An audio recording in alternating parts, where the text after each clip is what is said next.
I was quite clueless of what my career path should be, and there's been no looking back. Yeah. Actually, I was tricked into getting back to India. I have that entrepreneur kira in me. It was a very nascent market at that time. It was kind of unheard of. India actually grew phenomenally digitally, normalizing pre-owned luxury. Then we refund your entire money, no questions asked.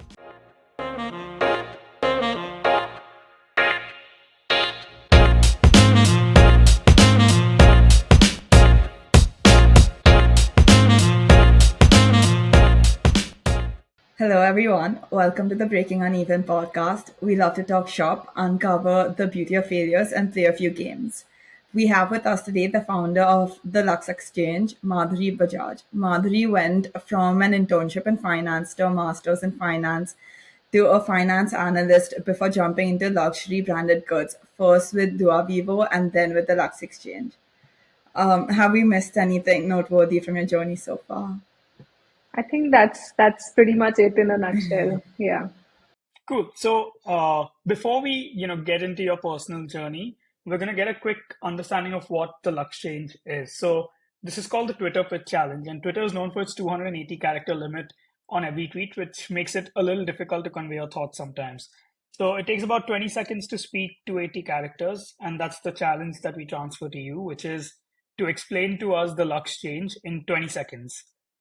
It's not that easy though. You still need to use one emoji and one hashtag in your tweet. Do you get the gist of it? Yeah. Okay, cool. So I've got So the am I supposed to timer think on of my, the emoji in this 20 seconds also? yeah, emoji and hashtag in 20 seconds.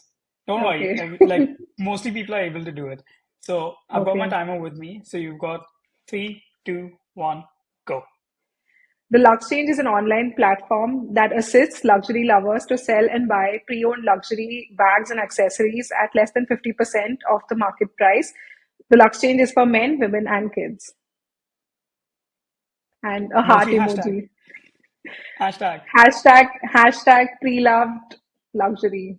Not bad. I think barring your thinking time, you just about made it in 20 seconds. Okay. We've had people go up to 40, 50 seconds also. So Okay. I think it's the one-liner thing that matters most, and you got that part of it Yeah. right. Yeah. Okay, great. Perfect.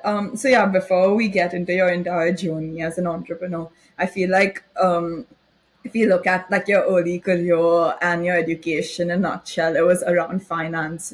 So we'd love to know why you chose finance and that specialization. So actually, like most students of 10th and 12th standard, I was quite clueless of what my career path should be.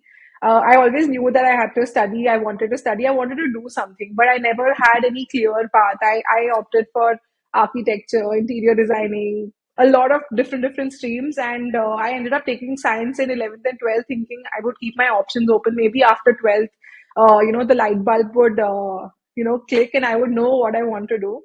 So I took up computer science in my 11th and 12th. And after that, also, I was quite clueless.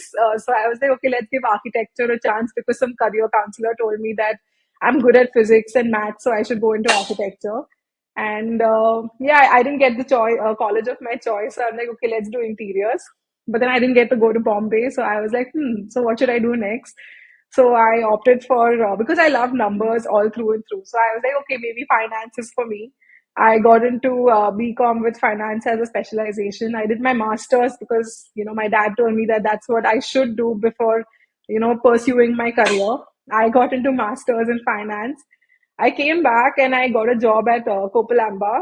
They're a subsidiary of Moody's. So we used to, manage the reports and back end, documents and all of that of all these investment banks.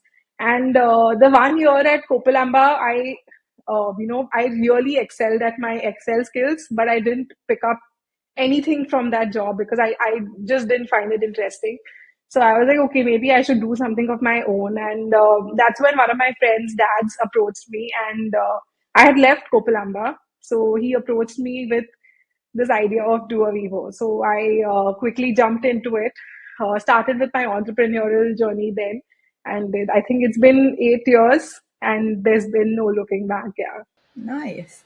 And so, yeah, you mentioned you did a master's degree. So you did that at Gas Business School. Yeah, yeah. So tell us one reason why you chose to move back to India rather than staying in the UK. Actually, I was tricked into getting back to India by my parents. So my dad was like, "Yeah, yeah, you finished your course, just come back for a month, and then we let you go." But I came back, and he's like, "Surprise, you're not going back." So I was like, "Okay, now that I'm back, let's explore some options here." So it's been a very I didn't know what to do kind of a journey until I think by chance I found my calling. I realized through my journey at Dua Vivo that I have that entrepreneur kira in me, but I think it was just about time that somebody discovered it and kind of helped me, you know, work on it and build it. So, so yeah, that's been my not so interesting career trajectory, but here I am loving what I do, and I think I'm quite ambitious and driven to, go further and further in this. So one thing I noticed on your profile is, there's a 3-year gap between when Dua Vivo closed and when the Luxchange started. So what Yeah. happened in those 3 years? So actually, Dua Vivo shut because we had the team that was looking at doing different things at that point in time. And I think I also was undergoing a major life change at that point. So I was moving from Bangalore to Baroda, Gujarat. So to start anything new at that point seemed like a futile effort because I wanted to kind of get settled in a new city and new place and all of that. I got married, so I moved into a new family and all of that. So and and I wanted to start something the Lux change much earlier, but soon after I got married, the pandemic hit. So for almost 2 years, it was like you never know when is the right time to start because the whole world was kind of recovering from a massive change that they didn't know what to do about. So it was just one fine day. I remember September last year. I just took my laptop and I'm like, I'm going to start Luxchange. I thought of a name like within 5 minutes. I designed a website on Shopify, and I just got started. So I think, yeah, and please forgive me if I'm wrong, but to a large extent, the idea of Dua Vivo and the Luxchange is kind of similar, right? They're still both luxury It's goods. exactly the same. Yeah, it's exactly the same. I So was how come really you chose convinced to about change change the the name. banner? Yeah. Because that Dua Vivo was in a partnership with somebody, and secondly, I realized there were a lot of challenges in the name recall also from customers. So they would mispronounce the name, they would misspell the name, they would all sorts of things happening. So in those 3 years of working as part of Dua Vivo, I realized that you don't need to fancify any you don't have to use any fancy jargons or fancify what you're doing. You If you want to reach out to the maximum number of people, you need to keep it as hard hitting and clear, crystal clear as possible. So Dua Vivo was a brilliant name that we had set, which meant a second life, but it was not resonating very well with our audience. There was a very very small fraction of people who was even able to spell it or say it correctly. So if you want a brand to be remembered and recognized, you need the name to be easy to remember, easy to pronounce, if somebody is telling 10 friends, they should be able to say it without a hesitation. No, for sure. And very impressive that you could get a name in 5 minutes. Anuj and I Yeah. have tried, like for this podcast, we took an entire day and we narrowed down to 3 names and then took days after to like fix on one name. It's like Yeah, it's basically the finding, short for luxury and exchange. What do you do at yeah. Luxchange? It's you just keep trading your luxury goods. And I wanted the to be there because I just felt like the adds so much weight to a name. So the Luxchange as opposed to just Luxchange. Fair enough. But so when you were starting again, and given that was like the same idea, what made you stick with that idea versus starting something completely new? Because you said you had that entrepreneurial kira anyway in Yeah. you, so you wanted to start something. but what was it that kept you with the same idea? When we had started Dua Vivo in 2016, it was a very nascent market at that time. It was kind of unheard of, buying or selling pre-owned luxury. So at that time, there were a lot of layers that of marketing that we had to go through to get the point across to market our brand or our business concept to people. Over those 3 or 4 years that we were there, we put a lot of effort into educating the client about what this whole concept is about. And secondly, even through our every experience, every sale or every procurement that we did, we realized that people have this need, but they just didn't know that there was a place locally that they could do this. And thankfully, in 2 years that India and the whole world was struck with the pandemic, India actually grew phenomenally digitally. Like it was so easy for people to just make payments, trust online site, because everyone had become so used to online shopping. So that was a very big boon for the Luxchange when we started. And also in the last 8 years, the gap that we had, there were many players also that came into the market. And rather than making, feeling insecure or feeling threatened by that, I actually realized that there are so many people who are confident about this concept that they have ventured into getting into this space. And they are also putting in that effort of normalizing pre-owned luxury. That whole stigma of using and selling pre-owned luxury is going down by a lot, because there are so many players in the market and who are constantly making it seem a very generic or normal thing to do. So, the market has become very well versed and very, very well adapted to this concept of pre-owned luxury. No, for sure, agreed. And I think, like, for you, the difference was also timing, right? Like, in your favor, COVID made things go more digital where people Yeah, trusted this process more. So even though it didn't work a couple of years before, like, now your yeah, timing was in your favor, which helped you then yeah, yeah. relaunch the same idea. Definitely. So when we started in 2016, 2017, for us, because we were pretty much an online platform and we had a few stores also that we had opened up, payments for Indians was still a barrier. It would take like a couple of hours, or it would take like a day that they had to go to the bank or set up their bank accounts and all of that. Now through GPay and Paytm, people can just pay an advance of 1,000 rupees also and block an item. Nice. Yeah. And the whole like counterfeit market is like quite heavy overall in the world as well.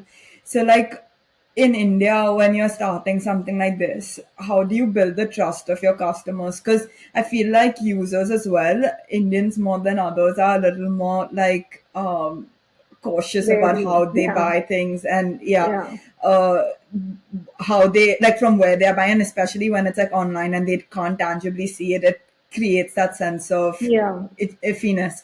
So like how did you overlap that entire barrier and yeah, build the trust in your customers? So, when we are selling, we as a business have to always think from a customer's mindset, like what we do, how the customer would think or perceive, and how we should convince that customer and make them actually feel at ease for shopping through us. So, the first round of checks that we do is through our physical checks, and we get it authenticated. We have tied up with global authentication experts called Real Authentication and Authenticate First. So we are pretty much the only ones in the industry who actually give a certificate, a valid PDF certificate from these companies to every customer of ours. So suppose you purchase a Louis Vuitton bag or a Michael Kors bag, whichever brand bag you purchase from us, we will give you a certificate of that particular item from one of these two agencies. And how you can confirm that it's not a fabricated PDF is you can scan a QR code that will directly take you to the website of that agency, and they will check. And why we trust these agencies is because they are very detailed and thorough in their authentication. The amount of detailed images that they request for every single item, they take their time to give us their opinion. Like there have been times where we've sourced bags that even the store people, the actual store people, suppose it's a Gucci bag, the Gucci store people have not been able to differentiate whether it's a fake or a real. And the agency that we have worked with, they have given us their opinion that it's a fake. And we also offer a lifetime money back guarantee. So, in case you ever come back with a valid proof that this item that we sold to you is a fake, then we refund your entire money, no questions asked. It's a very interesting point, which I think, yeah, well, it's going to make one of our games later a little difficult. Let's dial back to finance, right? So, considering all your history with finance, and as you said, you're a numbers person through and through. Yeah, How has that played into your thinking about the Lux change? Because it's not easy to price secondhand goods, right? yeah. Um, it does require a very different type of pricing strategy. So where does that knowledge feed into your role today? So honestly, that is, I would not say that is completely the finance background. That also comes a lot from the experience and kind of doing a lot of industry-based research. So, because of my Excel skills that I, learned so well at in that 1 year, we've been able to set up like a pricing matrix that we follow for every brand, category, condition, and based on all these factors, we've been able to devise a matrix that allows us to immediately arrive at the most fair valuation. And while I was devising that, matrix, I was always comparing the comparable values of the final result with the industry. So, what other players globally and in India are pricing that similar bag at? So that's how we designed that pricing matrix, and we use that for all our valuations. So as I understand it, right, I won't be directly speaking to a consumer, to the seller, right? I will be No, speaking like, so through if you, Luxchange, I'm yeah. sure, yeah, so I'm sure you know the Vestiaire Collective in Yeah, the UK, and that's a slightly different model where you directly kind of yeah, yeah. trade. Why did you choose to go with your model where you're the you're the 100% mediator as compared to being a marketplace for connections? I mean, there are many reasons, and there are a lot of India specific reasons and there are a lot of generic reasons also. One is that when you directly deal with the customer, there is no way of, proving the authenticity of the item. The person could have sourced it from any XYZ, place and still have like a bill or a card and all of that, which will make you convinced that it's an authentic piece. So having a mediator like us helps you in guaranteeing the authenticity of the item, the fair price also. So when you directly talk to a customer, it can lead to a lot of frustration, a lot of disagreements and all of that. Whereas when we act as a mediator, we kind of help balance the seller's expectations and the buyer's offer. We do that. And in India specifically, everyone wants everything to be done at their doorstep. Nobody wants to get into the hassle कि मुझे कहीं जाके किसी को courier करना है या किसी से बात करना. Nobody has the time. Everyone is busy with something or the other, and they just want to be treated like the luxury royalty. Whether they are a seller or a buyer, they want to be treated like that. So the service that we provide is doorstep pickup to doorstep delivery. So whether it's from the seller, everything is handled by us, and right to the buyer, everything is handled by us. So that convenience and comfort is what most Indians need rather than want in our industry. And especially when you're a luxury buying customer, you want that luxury experience to be given to you through and through. Agreed. I feel like a lot of luxury purchases overall is about the experience, right? So, like in Yeah, this case, you're not negating that even though it's secondhand or pre-loved, you're still keeping not at that all. entire Even our experience packaging alive. has to feel luxury. So, anyone who opens a package from the Luxchange has to feel like they're receiving a gift. So that is what we try to achieve with every buyer or even seller that we attend to. We try to give them the most luxury experience and treatment, whether it's in our manner of talking to them or in our services that we offer to them. We try to do that. And I know there are platforms that, even in India, that allow a direct customer to customer trade. And we have, I constantly go and keep checking them. And I see, those same sellers who list their items on that platform try to sell with us. And what they have listed on that platform, and we have asked them to send them to us. they've turned out to be a fake. So when they are listed on those direct customer to customer platforms, there's no way of telling that it's a fake or a real piece. But when it has come to us, we have realized, and it's the same piece that we have seen, not somebody else with with a different bag. Interesting. So, what percentage would you say, like, out of the people like that come to you to sell the item are fake? Just out of curiosity. I mean, it's not a small number, but percentage wise, I would say probably 2 to 5%. Not a very big percentage wise, but yeah, there are fakes that come now and then. Probably once in a fortnight or once in a month at least.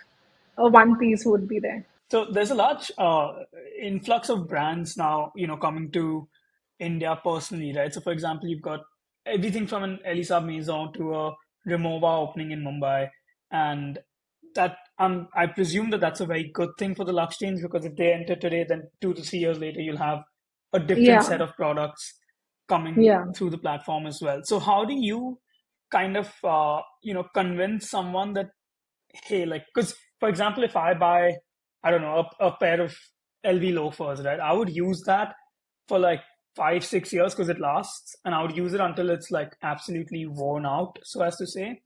Um, so what is the kind of persona that actually says that, maybe 2 or 3 years later, hey, this is still in good condition, but I want to switch it up? How do you get that across to them, and how do you find Um, those people? So honestly, that also happens, suppose probably through one experience. If you send us, like, suppose you're a first time seller on the Luxchange, you're lucky if in the first go you send us items which are in decent sellable condition. A lot of times it happens where people send us pictures of really worn out items, and we are like, if you are not okay with using them, why would you expect somebody to pay for them? So even if it's pre-owned, it ought to be in buyable condition or sellable condition. So when we receive such queries, then we always make it a point to educate the seller, because they probably can't, they don't have, they can't relate to how a buyer would, decide on their pre-owned luxury purchases. So we always make an effort to educate the seller that this is what works in. So even category wise, we tell the sellers that this category only new items work. This category, even slightly used items are okay. So that's how, probably the next cycle onwards, the quality improves from one seller to the other.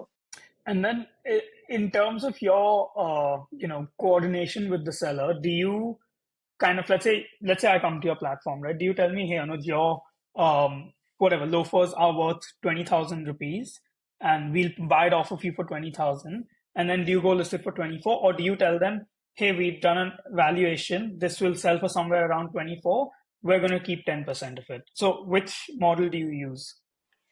Over the time, we realized that people don't care about what you sell it at. Most people, they only care what they are going to receive at the end of it. So while we want to give them only information that they want to know, but we also, our most important principle is to maintain transparency. So suppose if you send us pictures of your loafers and we give you a valuation, we will tell you that this is how much you can expect to receive in hand after all deductions once the item sells. And in that same email, you will also have a contract or an agreement attached that spells out the terms of the consignment between us. And it also has the consignment structure mentioned, the commission structure. So with that, with the help of that, you can also determine कि अगर मुझे, if they are telling me 10,000 or 15,000, then they are going to be selling at 5,000 more or 4,000 more or 7,000 more.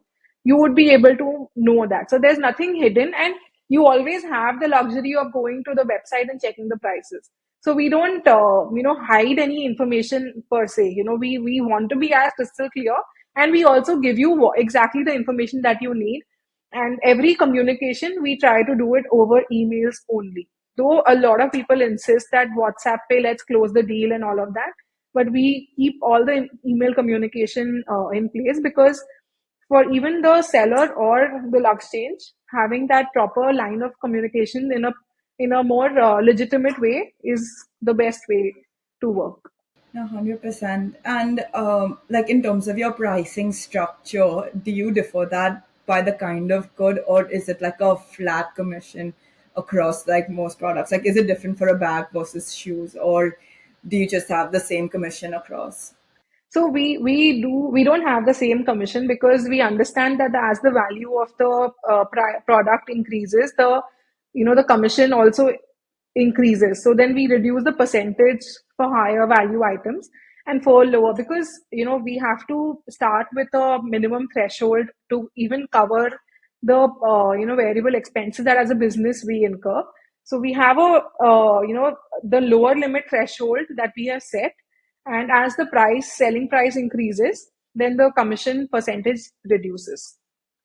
So it's more in terms of the price The of the good, but value not of the item. necessarily, Yes, category not wise. necessarily the category. Okay, Yeah. Yeah. interesting. And do you see yourself expanding in like different kinds, or specializing, like either or, in like particular kinds of goods, or is it going to be like a marketplace for anything and everything in the I luxury area? So our aim is to stay in the same in the personal goods space. We don't want to venture into cars and real estate and all of that. But yeah, anything that a person can wear on their body, everything will be available on the Luxchange. So that's like bags, belts, shoes, sunglasses, watches, anything that a person can carry on themselves. That's interesting because, when you get into, let's say, the world of watches or jewelry, that in itself is a entire industry of its own, right? Like even Yeah. with fashion, etc. So, how, is it difficult, or how do you kind of, for example, I know I have a close friend of mine who's a big time watch enthusiast, and he, I think, would be quite clear that if he wants to buy a watch, he would go to something like an Ethos watches or something where he is directly speaking to people with the kind of knowledge that he has. Yeah. So, how would you kind of compete with that level of intricacy in that industry? So I agree to the point that yeah, it is a little difficult to compete with a brand like Ethos that are specialized in the watches space. But also, the biggest power that Luxchange offers to the seller or the buyer is the right to negotiate. So, if there's a watch available with the Luxchange, and suppose, Janvi is the seller, Anuj is the buyer, and Anuj says that I have quoted Anuj 5 lakhs for that watch. And Anuj is like, in 450, we have a deal immediately. You negotiate on the price. Then Janvi, go back to Janvi and we tell her that, see, there is a slight reduction that you might have to suffer, but we're looking at an immediate sale. And then Janvi's like, yeah, probably, instead of waiting for that 50,000 to come later, I'd rather, get my 4.5 lakhs in hand right now and close the deal. And I think in your case, what would be a big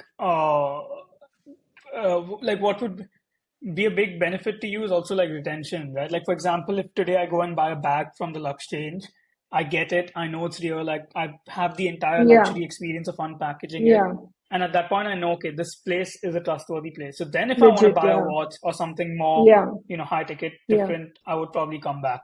On that note, let's go to our next challenge, which is called Two Lies, One Truth. Okay. The Luxchange gets a lot of queries to sell Patek Philippe watches. The Luxchange has shipped internationally, and the Luxchange is a team of comprising of men and women. I'm gonna say that the truth is that you'll get a lot of queries about Patek Philippe watches. I'm going to go with y'all are shipped internationally. So should I reveal the answer? Yeah. Yeah, yeah. Which one's the truth? Which is right, yeah. Where did y'all ship to? Which country? Dubai. We shipped a few orders to Dubai, yeah. I thought as much. I think Dubai is like with a lot of the businesses that I have seen, their first international foray is generally somewhere in the Middle East. I think Um, it's also because it's easier to do exports to Dubai. yeah, yeah. It is. It is much easier, even customs wise, Yeah, to go to yeah. Dubai. But so you're telling me that the entire team of at the Luxchange is women. Only when, All are yeah, women. yeah. That's interesting. Is that something you've done on purpose or did it just happen organically? Uh, I mean, it is on purpose because especially after moving to Gujarat, I realized that I think women are not given that much of in general. Women are not given that.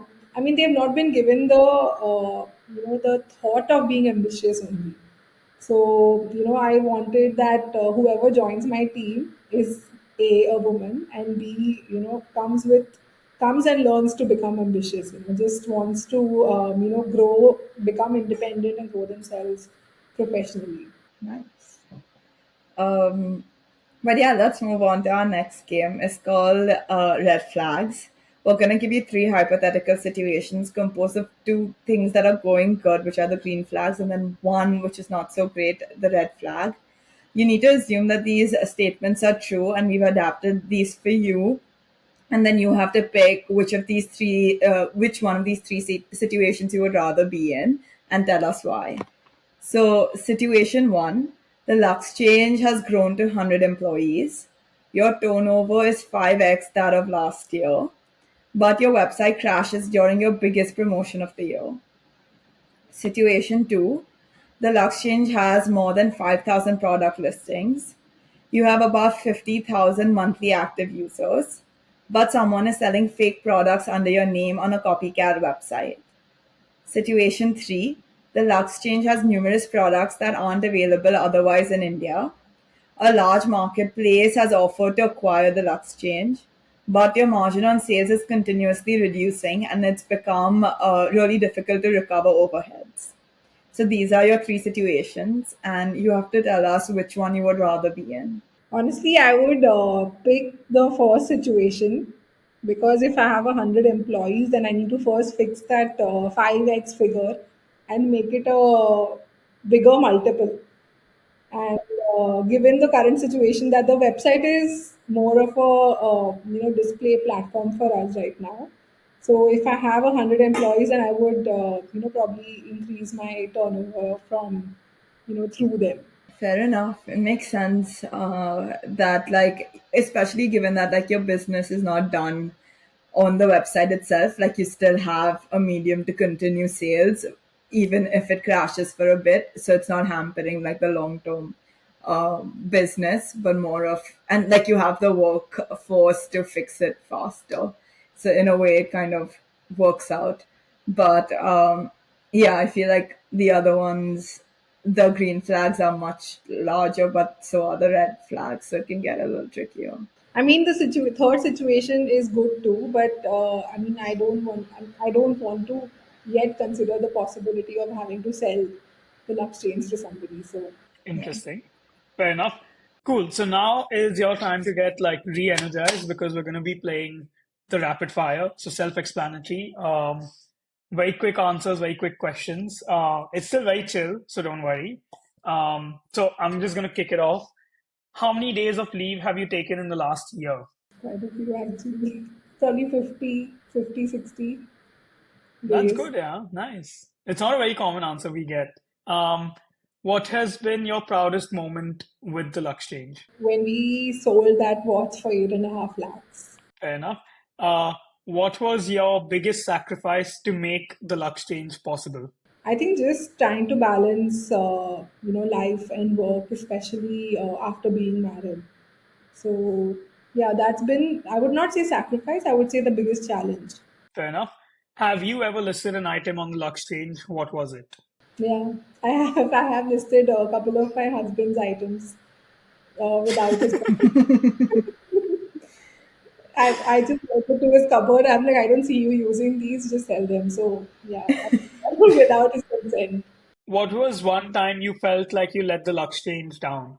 Probably when I take those leaves, I do feel that I do feel some sense of guilt that I'm leaving that and going on a holiday or going here and there for whatever reasons. Yeah, I think that's the cost of being a founder. Like you could even take 2 leaves a year and still feel guilty about those 2 days. Yeah, I think that's yeah. just how it is.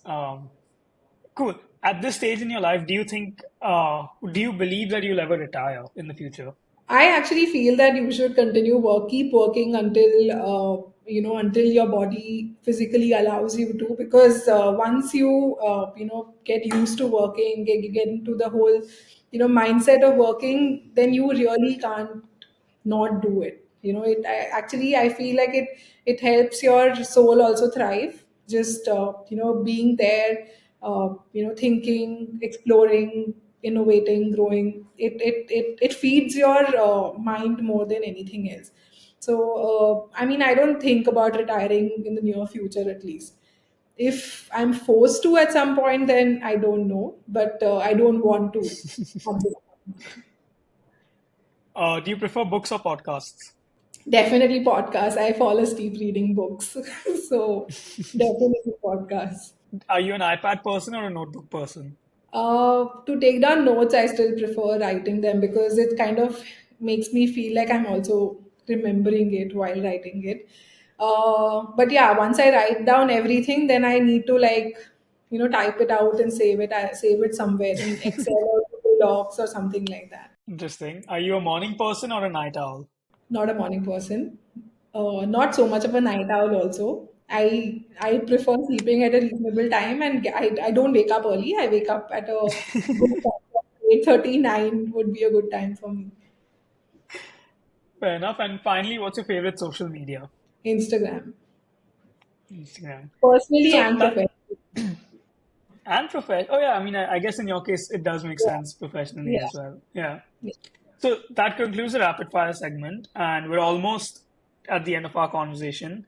But before we let you go, we ask every guest of ours to ask a question to our next guest. So we're going to first ask you your question from our previous guest, and then you can ask a question to our next guest. So your question is, What is the sweetest thing you have done for an employee?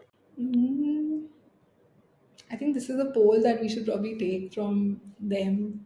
I guess. I don't know. Yeah, actually, recently, one of my team members, wanted to go on a 15-day break, and she is one of our key employees. But I realized that she's been working so hard and doing working overtime and all of that. So without a hitch, I was like, you need this break, so you should take it and go for this. And it was a family vacation, so I think that is probably like the extent to which I have gone for my team so far, there'll be more opportunities in so the far. future, I guess. Still, I think still And very early in the journey, but hopefully, yeah.